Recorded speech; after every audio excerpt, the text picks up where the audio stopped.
Oi, gente, mais um vídeo do seu canal Novais Histórias. Hoje com o tema Consequências do Pecado. E tu perdoaste a maldade do meu pecado. Salmo 32, de 3 a 5. Quero agradecer aos mais de 1.500 inscritos no canal. É um prazer, é uma alegria muito grande que vocês dão ao meu coração. É com muita dificuldade que faço esses vídeos, mas é com muito prazer que levo a vocês uma mensagem verdadeira da Palavra de Deus. Muito obrigado a vocês que se inscrevem no canal e que visualizam e deixam o seu like. Muito obrigado mesmo. Hoje nós vamos falar sobre a consequência do pecado. Mas vamos começar com uma pergunta. A santidade é mais prazerosa que o pecado? A princípio, à primeira vista, pode parecer que não. Mas o resultado da santidade é tão agradável e os efeitos do pecado são tão devastadores que não há dúvida quanto à opção que devemos tomar. Mas se você olha para o passado, que é com o passado é que aprendemos como tomar decisões para o futuro, nós vamos ver que Eva achou agradável a fruta. E o pecado, sem qualquer sombra de dúvida, sem nenhuma hipocrisia, ele, aos nossos olhos materiais, ele é agradável. Quando Deus tirava o povo de Israel do Egito, eles queriam voltar para lá de qualquer jeito, porque Deus queria uma transformação daquele povo. E eles não queriam se transformar, ou melhor, não queriam possuir a santidade de Deus. Eles preferiam voltar para de onde saíram. E Deus teve que ir podando aquele povo. Quando eu falo podar, foi eliminando, aqueles que rejeitavam a sua palavra. Então Deus é ruim porque matava o povo de Israel que não aceitava o seu senhorio? Não. Ele estava pensando em mim e em você. Ele estava pensando no futuro. Aquela nação seria a sua mensageira da palavra santa, verdadeira, a salvação do mundo.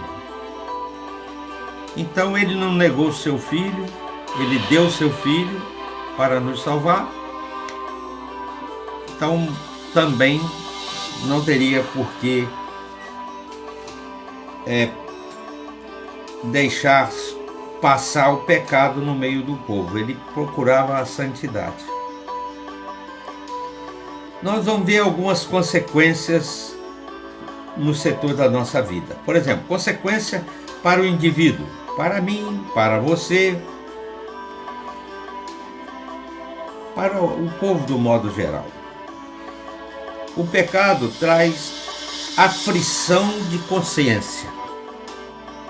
Uma pessoa que tem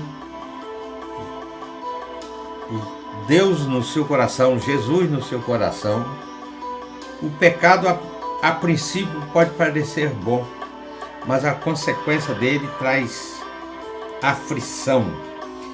Isso está em Salmo 32, 3 a 4, 51, 12 e outros salmos que falam dessa aflição de consciência. O salmista pecava e sentia-se mal.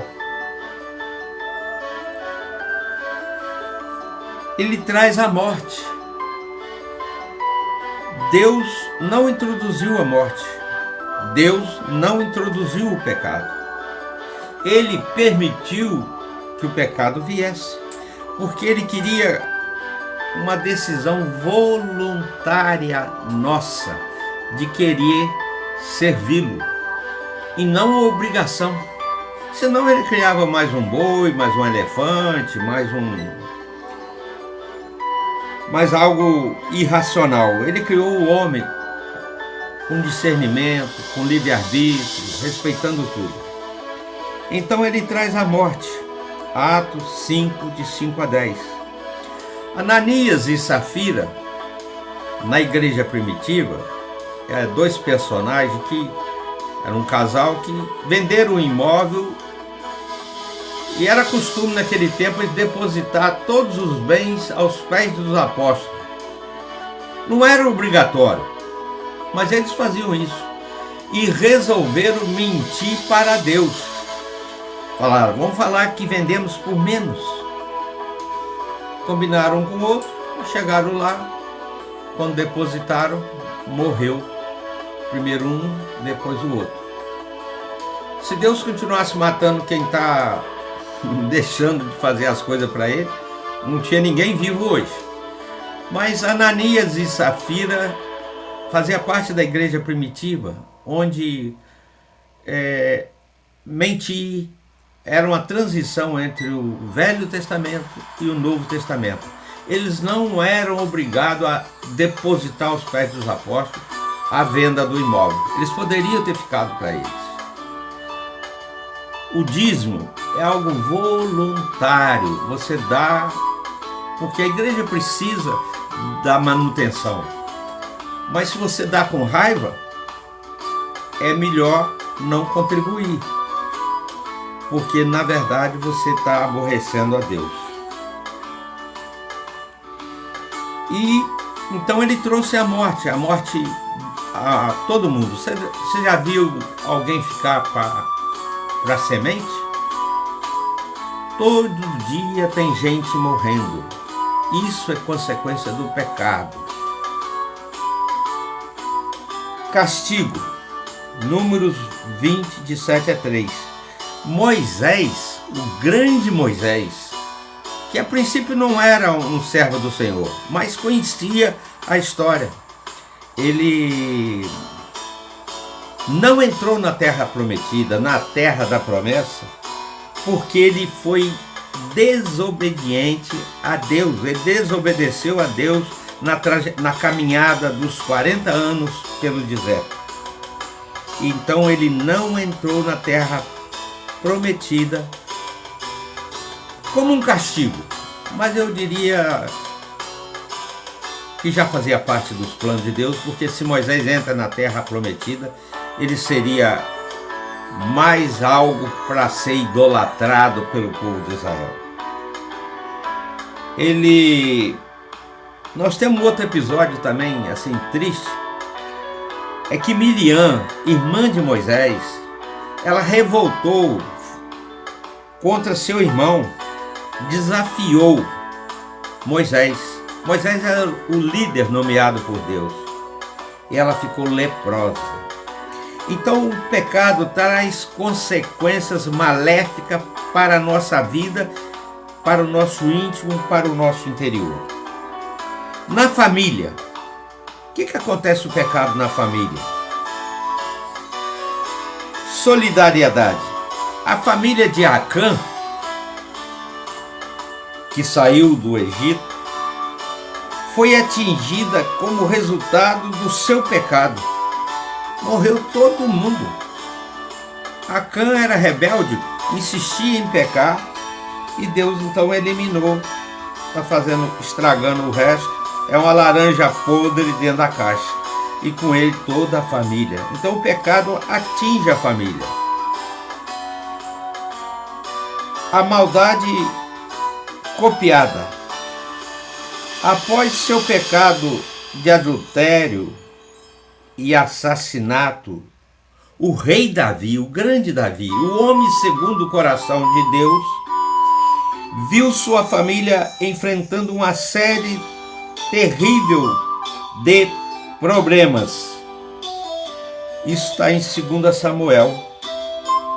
O seu filho Amon violentou sua própria meia-irmã Tamar. Seu outro irmão, Absalão, matou seu meio-irmão Amon e revoltou-se contra seu pai Davi. E levou Davi a chorar amargamente. Porque perder filho, mano, não é coisa normal. Mas Absalão foi mais longe.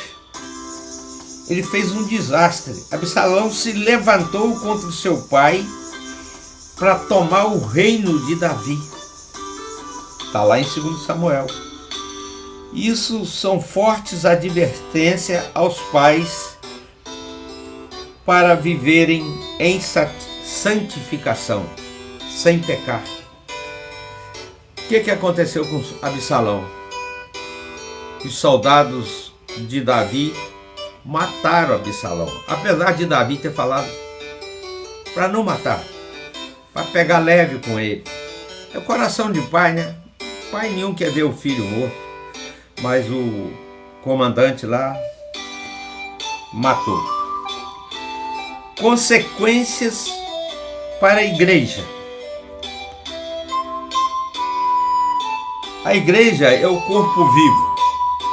Existe dois tipos de igreja. A igreja invisível, que é a igreja de Deus, e a igreja visível, a igreja que nós frequentamos, que nós estamos sempre lá presentes. Quando um membro é atingido da igreja, vamos supor, ela é o corpo de Cristo, né? Corpo vivo de Cristo. Então vamos supor que seu dedinho mindinho do pé sofre um acidente. Todo o corpo sofre por causa do dedinho mindinho do pé. Todo o corpo sofre. Isso está em 1 Coríntios 12, 26. Da mesma forma, quando um membro peca e a igreja se omite, deixa o pecado passar em branco, todos se tornam cúmplices. É como um assassinato. Você viu alguém matar alguém e não denuncia, você se torna conivente. Você se torna participante daquele crime. Paulo é bem claro ao administrar ou regulamentar esse comportamento denominacional em 1 Coríntios capítulo 5. Por essa razão existe ou existia nas igrejas a disciplina. Porque hoje, meus irmãos, infelizmente, a gente está deixando para lá. A igreja está deixando para lá. O irmão está em pecado, deixa ele para lá. A igreja católica deixa, a igreja evangélica deixa. As igrejas ficaram numerosas, então tem irmão que some, ninguém nem sente falta. Como é que você não vai sentir falta de um dedo, de um braço, de uma perna? Não, está errado. A disciplina é algo que tem que ser revigorado na igreja. A disciplina é aplicada para sarar, restaurar e também santificar a igreja. Assim como há disciplina na família, a família tem que ter disciplina. Se você cria seu filho a Deus dará, ele será um traficante. O mundo está aí para acolher e levá-lo para o mal.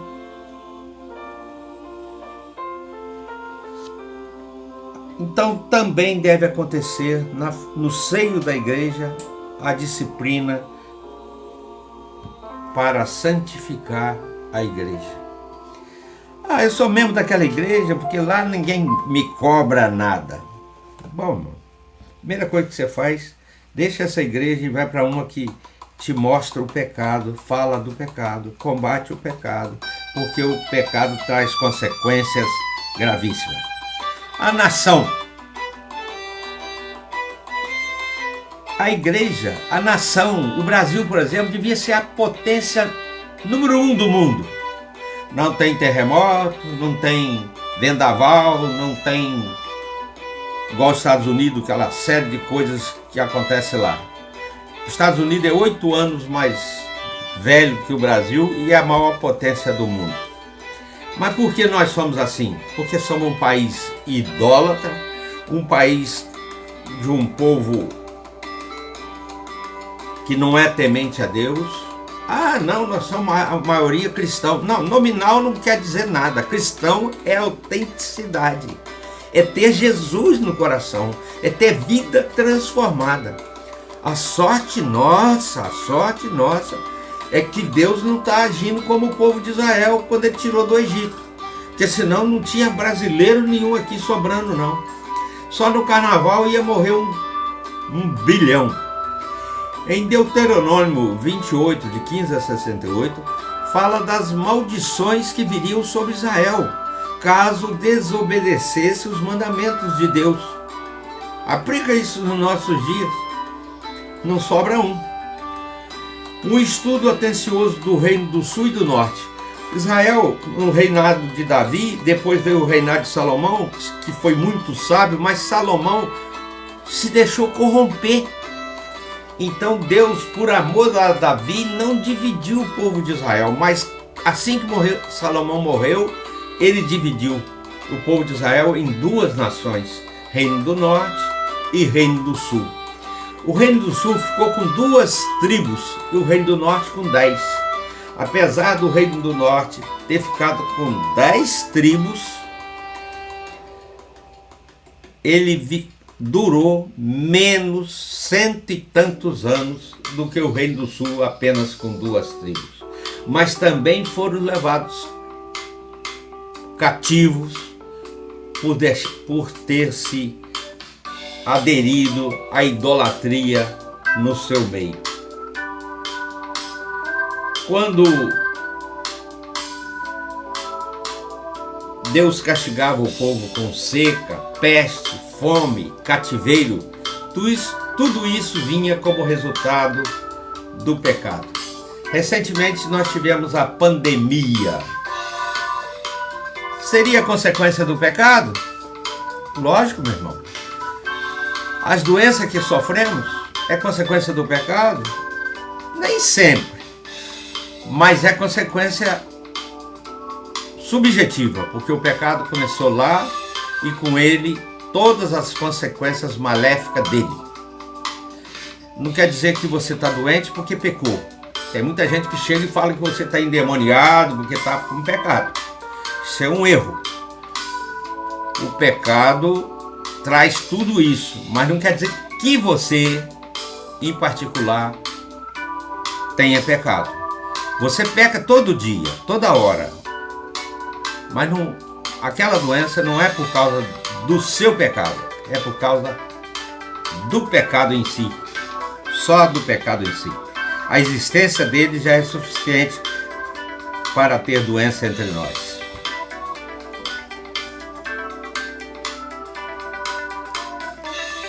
Então nós temos uma consequência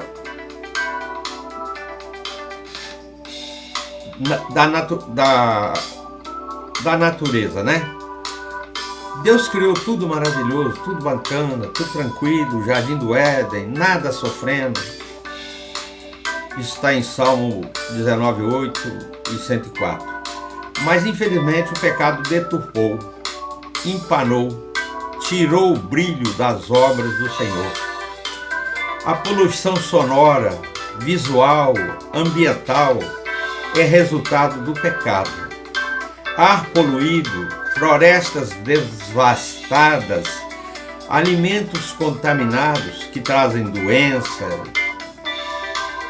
Isso é fruto do pecado, da ganância do homem. Romanos 8:22.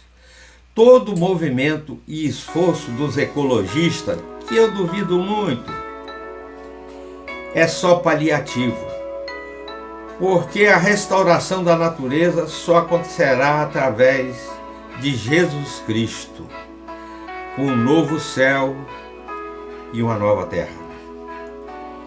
Concluindo, irmãos, vimos quão terrível e sério é o pecado, muito mais do que imaginamos. Havemos de colher o que semeamos. Gálatas 6, de 7 a 8. O sábio Salomão usou uma figura interessante para falar sobre a influência do pecado. Está em Eclesiastes 10:1. A mosca morta faz o unguento exalar mau cheiro. Catinga. Assim é o pecado. Ele faz as coisas bonitas que Deus criou exalarem mau cheiro. Ele é tão poderoso que só pode ser vencido pela morte de Jesus Cristo. Só pode ser vencido pela morte de Jesus Cristo, porque já é fato concreto. Você tem que aceitar. A sua vida pode se santificar pelo perdão dos seus pecados quando você busca através de Jesus Cristo. Você reconhece que o pecado não é bom, que ele é nocivo à sua vida, e você retorna para ele. Não há salvação fora de Jesus Cristo. Aí eles falam em outras coisas, mas não é isso que a palavra de Deus nos ensina. Eu quero agradecer também aos mais de 1.500 inscritos. Dizer que já ultrapassamos essa marca. Muito obrigado por você que tem visualizado, assistido os nossos vídeos. Continua deixando o seu like, aperte o sininho de notificação para que o YouTube possa encaminhar para você esse vídeo e os outros que serão postados, porque nós cuidamos de trazer somente a palavra de Deus, a verdade contida nas Escrituras.